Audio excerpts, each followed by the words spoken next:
Praise the lord. దేవుని శ్రేష్టమైన నామమునకు మహిమ కలుగునుగాక. ఈరోజు దేవుని వాగ్దానము, వారికి మేలు చేయుటకు వారి యందు ఆనందించుచున్నాను. ఇర్మియా గ్రంథము 32వ అధ్యాయం 41వ వచనము. ఈ ఉదయకాల సమయంలో మేలు చేసే దేవుడే మనందరితో మాట్లాడుతున్నాడు. మనం చాలాసార్లు మేలులు జరగాలి అని కోరుకుంటాం, ప్రార్థన చేస్తాం. ప్రతి వ్యక్తి క్షేమాన్ని, ఆశీర్వాదాన్ని కోరినట్లే మేలులను కూడా కోరుతూ ఉంటారు. కొన్నిసార్లు జరుగుతాయి, కొన్నిసార్లు జరగవు. మేలు అంటే ఏమిటి అంటే, నీకు కానీ నీ కుటుంబానికి ఏదో ఒక నష్టం, కీడు రాకుండా తప్పించబడినది అంటే అది మేలే. అనారోగ్యం నుండి తప్పించబడ్డావనుకో, అది మేలే. వ్యాపారంలో నష్టం రాకుండా దేవుడు తప్పించాడు అంటే అది కూడా ఒక మేలే.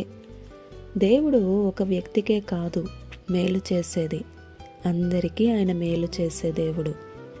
ఆయన యందు భయభక్తులు గల వారి ఎదుట ఆయన దాచి ఉంచిన మేలు ఎంతో గొప్పది. సిద్ధపరిచిన మేలు అని చాలా ఉన్నాయి.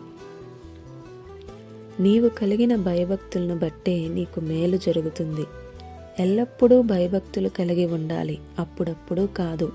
రోగం ముదిరితే, అప్పులలో కూరుకుపోతే అప్పుడే కదా మీరు దేవునికి భయపడతారు. నిత్యము భయభక్తులు గల వారిని చూసి వారికి మేలు చేయడానికి దేవుడే ఇష్టపడుతున్నాడు.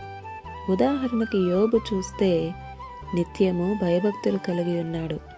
కష్టమైన, నష్టమైన, సమస్తం కోల్పోయినా సరే తన జీవితంలో తను కలిగిన భక్తిని బట్టి రెండంతల మేలులు పొందుకున్నాడు. మరి నీ పరిస్థితి? ప్రియ సహోదరుడా, సహోదరి, ఏ పరిస్థితి అయినా సరే వెనకడుగు వేయక నిలబడు.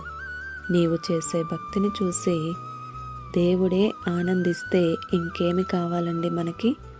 ఆయనే నడిపిస్తాడు నడవవలసిన గమ్యానికి. ఆమేన్. ఇది నా వాగ్దానం మనందరి జీవితాల్లో నెరవేరాలని కోరుతూ, దేవుని సువార్త పరిచర్యలో మీ సహోదరి Prasanna. God bless you. Amen.